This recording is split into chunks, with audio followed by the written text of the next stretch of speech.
네, 6%대 높은 금리를 주는 청년 도약계좌 가입자 수가 출시 일주일 만에 40만 명에 육박하고 있습니다.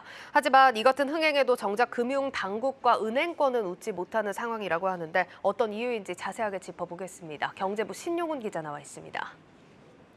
신 기자, 이 청년 도약계좌가 흥행몰이하고 있다는데 어느 정도입니까? 일단 출시 첫날 7만 7천 명이 가입한 이후에 네. 매일 7만 명에서 8만 명 정도가 꾸준히 가입자가 늘면서 오늘 오후 2시 기준으로 봤을 때 39만 4천 명이 가입을 했습니다. 네. 지난 15일부터 이제 출생 연도별로 5부제로 나눠서 지금 가입을 받고 있는 상황인데요. 내일부터는 이 5부제가 풀리거든요. 그렇게 되면은 이 가입자 수 증가 폭도 상당히 좀 가팔라질 것으로 예상이 되고 있습니다. 네, 지금 보면은 뭐 이자도 높고 사실 정부 지원금까지 이렇게 지원을 해주다 보니까 인기가 높은 거겠죠. 맞습니다. 기본금리에 우대금리까지 해서 6%의 높은 금리가 적용이 되고요. 예. 여기에 비과세 혜택까지 있어서 실제로 따져보면은 연리 한 8% 후반대에 적금을 가입한 효과가 있다라고 보시면 되겠는데요.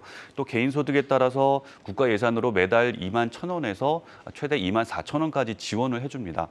그렇기 때문에 이런 장점이 있어서 가입자들이 꾸준히 급격하게 또 늘고 있는 것으로 분석이 되고 있습니다. 네, 일단 뭐 정부 입장에서는 흥행에 성공을 했으니 한시름 놓고 또 기분이 좋겠습니다만 당국 입장에서는 좀 걱정스러운 부분도 있다고요. 맞습니다. 이게 한정된 예산 때문인데요. 네. 청년 도약 계좌는 가입자가 가입을 할 때마다 이 매달 붙는 돈에 더해서 정부가 보조금을 주는 그런 상황입니다. 네. 그런 형태입니다.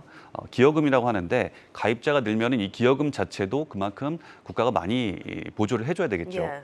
올해 청년도약 계좌 예산으로 3,678억 원이 배정이 돼 있고 이 가운데 이 시스템이라든가 관련 예산을 뺀 순수 기여금으로만 쓰이는 예산이 3,440억 원 정도가 됩니다.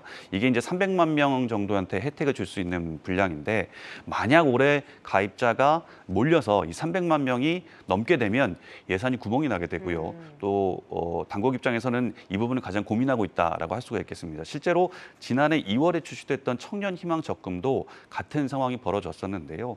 당시 이제 18세 290만 명이 가입하는 등 돌풍을 일으키면서 예산 부족 문제가 대두가 됐었습니다. 금융위가 이제 기재부와 긴급 협의를 해서 부랴부랴 예산을 증액하는 그런 상황이 벌어지기도 했었습니다. 예, 은행권 상황도 좀 봐야겠죠. 은행으로서는 가입자 수가 많을수록 이게 손해가 나는 장사라고 하는데 은행별로 가입자 수를 뭐 제한해야 된다 이런 얘기도 있지 않았습니까? 맞습니다. 이게 초창기에 좀 나왔던 얘기인데요. 네. 은행별 가입자 수 제한 논의는 청년 도약 계좌가 도입하기 그 전부터 좀 논의가 됐었던 부분입니다. 당시에 이제 청년 도약 계좌를 취급하는 12개 은행 가운데 SC은행을 제외한 11개 은행에서 은행연합회 홈페이지에 금리를 공시한 적이 있었습니다. 네네. 당시 이제 청년 계좌 도입하면은 우리 은행은 이 정도의 금리를 줄 거야라고 공시를 한 것인데 네. 다른 은행들은 기본 금리를 4% 정도로 제시를 했는데 IBK 기업은행이 당시 4.5%라는 상당히 높은 금리를 제시를 예. 했어요.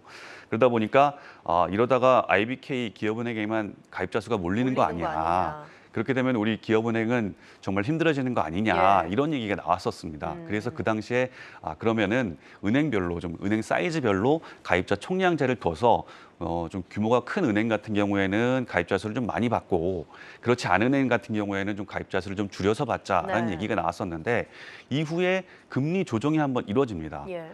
일단 당국이 좀 개입을 해서 금리를 조정했는데 그러면서 이제 6%대 금리로 모든 은행들이 이제 수준을 맞추게 되죠. 그러면서 이런 문제가 사그라졌다라고 볼 수가 있겠습니다. 예, 그러니까 은행이 금리 수준을 좀 맞추면서 쏠림 현상에 대한 우려가 해소됐다라는 얘기인데 그렇다고 해도 사실 은행 입장에서는 이게 가입자가 몰리면 몰릴수록 좀 손해가 나는 구조기 때문에 많으면 많을수록 손해 아닙니까? 맞습니다. 가입자 수 총량제를 논의했을 정도로 은행 입장에서도 이 상품을 좀 많이 팔고 싶지는 않은 심정이다라고 네. 할 수가 있겠는데요. 현 정부 들어서 은행들 이자 장사하지 말라라는 그런 논리 때문에 은행들 대출 금리 내렸죠. 그리고 예적금 금리 올렸고요. 네. 또 전세 사기 피해 줄이기 위해서 은행들이 갖고 있던 담보 물건에 대한 경매도 지금 유예를 해놓은 상태입니다.